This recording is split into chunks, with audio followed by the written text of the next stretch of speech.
Olá pessoal, tudo bem? Eu sou o professor Wallace e você está no meu canal no Física com Cálculo. Hoje, trazendo mais uma videoaula para nossa série sobre funções de várias variáveis. Mas antes de começarmos a nossa aula de hoje, caso você não seja inscrito aqui no canal, se inscreva, ative as notificações e assim você vai poder receber em primeira mão as videoaulas aqui postadas. Então vamos comigo assistir a nossa videoaula de hoje. Iniciaremos com este vídeo a terceira parte do nosso curso, onde falaremos sobre funções vetoriais. Este assunto, assim como as demais aulas que aqui já foram apresentadas, foram todas baseadas no livro de cálculo do James Stewart, volume 2, a tradução da sétima edição norte-americana. E nós vamos hoje começar o capítulo 13, mais precisamente a seção 13.1, onde falaremos sobre funções vetoriais e curvas espaciais. Uma função vetorial, ou uma função a valores vetoriais, é uma função matemática de uma ou mais variáveis, cuja a imagem desta função é um conjunto de vetores multidimensionais, enquanto que o domínio dessa função é um conjunto de números reais. Já por sua vez, as curvas espaciais são a representação tridimensional de uma partícula que se movimenta sobre o controle de uma função vetorial, como veremos ao longo da aula de hoje. Portanto, venham conferir comigo mais esta videoaula. Vamos começar falando sobre funções vetoriais e as curvas espaciais. Bem, em geral, uma função ela é uma regra que associa a cada elemento do seu domínio um elemento de sua imagem, uma relação de um número para um número. E o que vem ser uma função vetorial? A função vetorial, ou função a valores vetoriais, ela é uma função onde o domínio dela é o conjunto de números reais e a sua imagem é um conjunto de vetores. Então, diferentemente do que a gente já vinha acompanhando nas videoaulas daqui, no nosso canal, a função vetorial ela vai pegar um número e transformar esse número em um vetor. Então, a gente pode ver aqui nesse diagrama que eu apresentei para vocês. Você tem um número que você escolhe no domínio, aplica ele dentro da função vetorial e, como resultado, você obtém um vetor. Então, resumindo, funções vetoriais são aquelas relações matemáticas que transformam um número em um vetor. E aqui nessa aula, e no curso de Cálculo 2, a gente vai estar interessado em funções vetoriais, que a partir de agora eu vou representar apenas pela letra R, em negrito, cujo os valores são tridimensionais, ou seja, a gente vai escolher um número, que eu vou representar pela letra T, no domínio, o nosso parâmetro, e eu vou escolher esse número, aplicar na função vetorial R, e eu vou encontrar um único vetor com 3 dimensões, que vai ser representado pelo símbolo R de t. Então, quando a gente vê esse R de t, a gente está vendo uma função vetorial que depende da variável t, e o resultado é um vetor tridimensional. Uma vez que é um vetor tridimensional, esse vetor tem as suas componentes. E quem vão ser as componentes desse vetor? Bem, se nós tivermos três funções usuais, três funções escalares, número para número, as funções f, g e h, a gente vai identificar essas três funções como sendo as componentes do vetor R.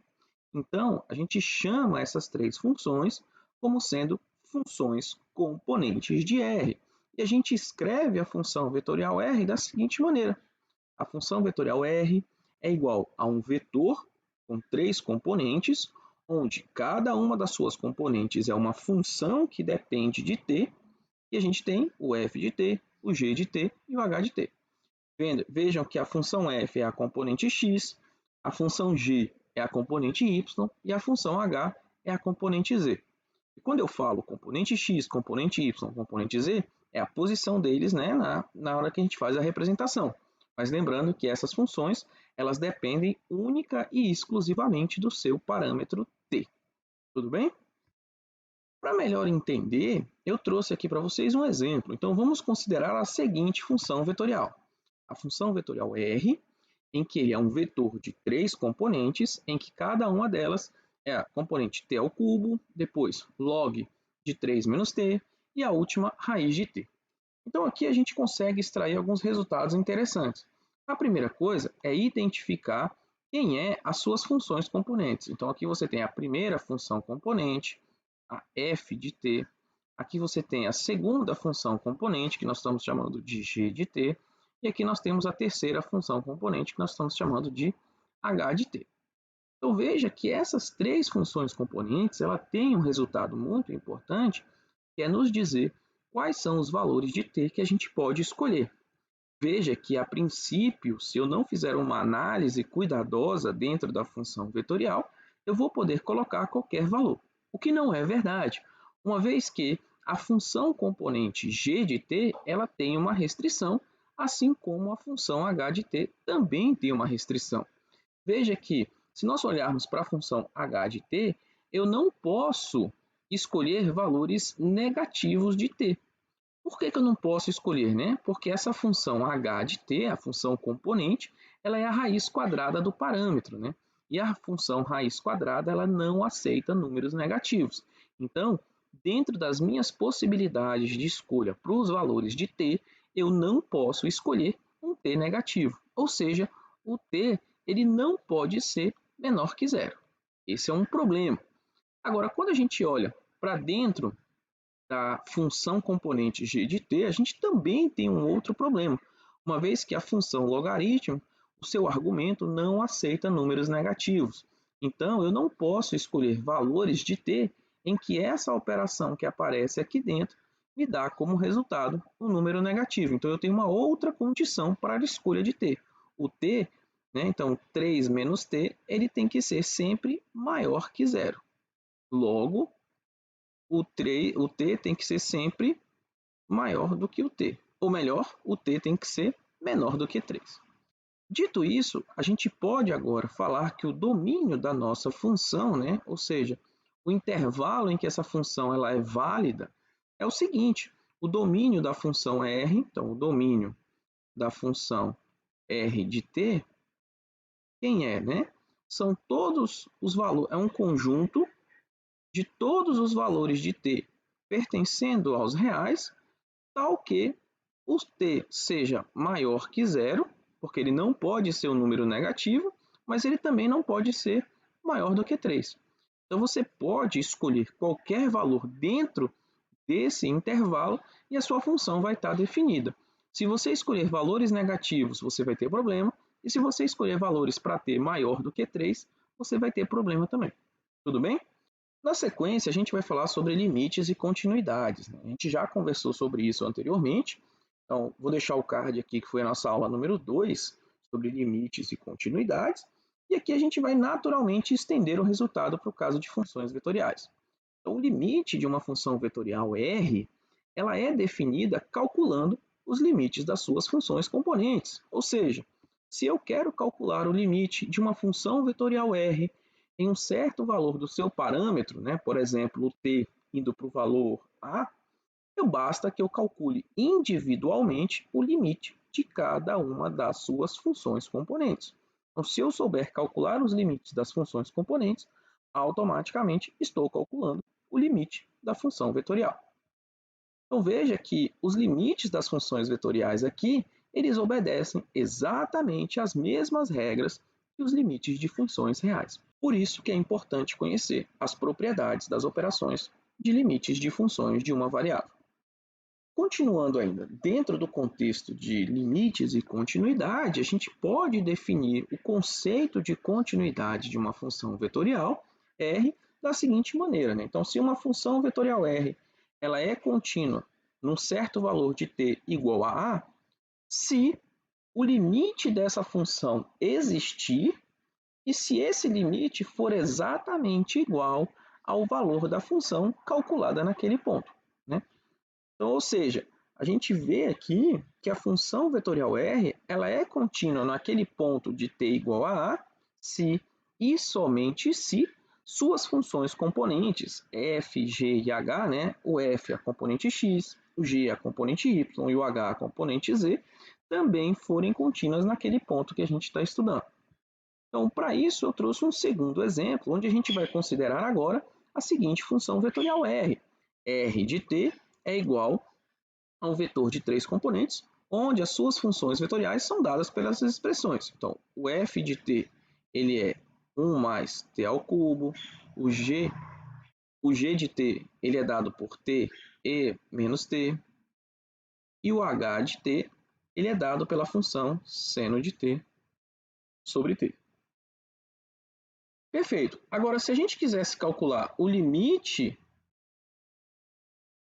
dessa função quando r vai para zero, perdão, o limite quando o t vai para zero, né? Então eu quero saber qual é o valor dessa função quando eu faço t igual a zero. Veja, se você substituir diretamente, aqui não tem problema, você consegue substituir, nessa expressão não tem problema, mas na última componente você tem um problema, porque o seno de zero é zero e o t vai para zero, então vai ficar uma coisa zero sobre zero. Então você não vai saber analisar, por isso que a gente está calculando o limite. E usando o resultado que nós mostramos anteriormente, para verificar se ela é contínua ou não, basta eu calcular o limite de cada uma das funções. Então, o limite do f de t quando t vai para zero, nessa primeira função, a gente vê que dá 1. Já o limite do g de t quando t vai para zero, nesse caso aqui a gente vê que dá 0, né? Porque a exponencial, qualquer número elevado a zero dá 1, e 0 vezes 1 dá 0. E o limite da função h de t, quando t vai para zero, esse limite aqui é um dos limites fundamentais que a gente já viu anteriormente, então lá na aula de limites, e esse limite fundamental ele dá 1. Ou seja, quando eu calcular o limite dessa função quando t vai para zero, o que eu vou encontrar é um vetor cujas componentes vai ser 1, 0 e 1. Tudo bem? E a gente vê que essa função ela é contínua. Se você chegou até esse momento, não conseguiu entender, pause o vídeo, assista novamente e não esqueça de colocar nos comentários aquele ponto que não ficou muito claro para vocês. Tudo bem? Perfeito! Agora que a gente tem o entendimento do que é uma função vetorial, o que são as suas funções componentes, naturalmente a gente estende um pouco o conceito para falar sobre curvas no espaço. E as curvas espaciais ou tridimensionais, lembrando que a gente está estudando aqui os casos em 3 dimensões, né, para ter uma visibilidade melhor, a gente vê o seguinte, que as curvas espaciais e as funções vetoriais contínuas, elas estão intimamente relacionadas, né? Então, por exemplo, vamos supor que nós temos uma função vetorial R, cujas funções componentes são dadas por f, g e h, e elas sejam funções reais contínuas em um certo intervalo do nosso parâmetro. Então, eu tenho também, né, um conjunto de pontos que eu estou escolhendo, x, y e z, de modo que essa escolha, né, esses pontos, coincidam exatamente com que o x do ponto seja a função f, o y seja a função g e o z seja a função h. Isso é uma escolha, eu estou fazendo uma escolha porque eu vou desenhar curvas no espaço. E eu faço o nosso parâmetro t variando dentro daquele intervalo. Então a gente chama de curva espacial e não especial, como eu coloquei, foi um erro de digitação, peço desculpa. A curva que é desenhada justamente pelos pontos x, y e z que satisfazem essa condição. É exatamente a mesma ideia de equações de curvas parametrizadas. A gente tem aqui curvas parametrizadas, só que em 3 dimensões. Tudo bem? As equações que descrevem as coordenadas x, y e z são chamadas de equações paramétricas da curva C. E o t ele é conhecido como parâmetro. Então veja que aqui nós estamos revisitando a nossa aula de curvas parametrizadas. Caso você não tenha assistido essa aula ainda, eu vou colocar um link aqui em cima para que você possa ver também depois. Tudo bem? Então veja que naturalmente o que a gente está fazendo é estendendo os resultados de equações paramétricas para o caso tridimensional. Então a gente pode pensar na curva C como sendo traçada pelo movimento de uma partícula cuja posição no instante de tempo t é justamente as funções f, g e h. E se nós considerarmos agora que a função vetorial R tem as funções componentes f, g e h, então esta função vetorial R ela recebe um nome especial e a gente chama como sendo o vetor posição. Em outras palavras, o que a gente pode dizer é o seguinte: qualquer função de vetor contínuo, né, ou seja, qualquer função vetorial R define uma curva espacial e é traçada pela ponta do vetor em movimento, como eu mostro na figura. Então, veja que você tem a função vetorial R de t com as suas funções componentes, saindo da origem, ligando a um ponto em que, coincidentemente, de novo, por uma escolha, né, eu estou escolhendo os pontos que satisfazem essa condição, tenho como coordenadas x a função f, tenho como coordenadas y a função g e tenho como coordenadas z a função h. Então, coincidentemente, o ponto que eu escolho aqui, ele fica exatamente no final do vetor. Então, à medida que eu vou andando, eu vou tendo o vetor fazendo esse percurso ao longo da nossa curva. E a gente chama de curva espacial exatamente essa curva C. Tudo bem? Então, vamos aqui esboçar a curva vetorial que é descrita pelas funções componentes. Então, nós temos a função vetorial R, cuja as funções componentes são dadas pela função trigonométrica cosseno, a função trigonométrica seno e o parâmetro t. Então, a gente vai analisar com cuidado como descrever essa curva no passo a passo. Bem, a primeira coisa que nós temos que olhar é quem são as equações paramétricas, né? Então, o nosso x ele é o cosseno de t, o nosso y ele é o seno de t e o nosso z ele é o próprio t. Tudo bem? Veja que se nós olharmos apenas para as componentes x e y, nós vemos que isso é a parametrização de um círculo. Então, se nós estivéssemos falando de uma curva em duas dimensões, a imagem dessa trajetória seria um círculo. Porém, a gente tem uma coordenada z adicional aqui, né? E à medida que eu vou escolhendo valores de t, então vamos ver o que acontece. Vamos pegar aqui, por exemplo, sei lá, t igual a zero. Se a gente fizer t igual a zero, olha o que acontece. Eu tenho x, y e z. Então eu tenho x igual a 1, y igual a zero, z igual a zero. Vamos pegar t igual a π sobre 2, que é 90 graus. Então, eu vou ter x igual a 0, y igual a 1 e o z igual a π sobre 2. Então, veja que agora aqui eu já tenho uma certa altura no ponto, né? Eu tenho uma coordenada z. Vamos pegar o t igual a π.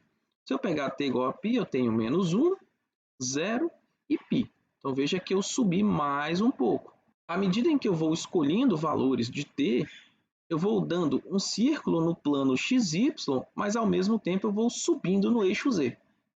E essa figura, né, essa curva, ela pode ser apresentada aqui para vocês. Oi, pessoal, então, para que vocês possam ver melhor aquela curva que eu estava mostrando, eu trouxe aqui o GeoGebra, para que a gente possa manipular e visualizar melhor. Tá? Então, o GeoGebra é uma ferramenta muito útil, ela é gratuita, você pode acessar online pelo computador, pelo seu celular. Ele tem várias ferramentas que são bastante interessantes. Então eu vou mostrar aqui para vocês como é que a gente pode desenhar aquela curva. Tá? Para você desenhar a curva no GeoGebra, você primeiro precisa entrar aqui na calculadora 3D. Você quer desenhar uma curva. Você vai desenhar uma curva em 3 dimensões.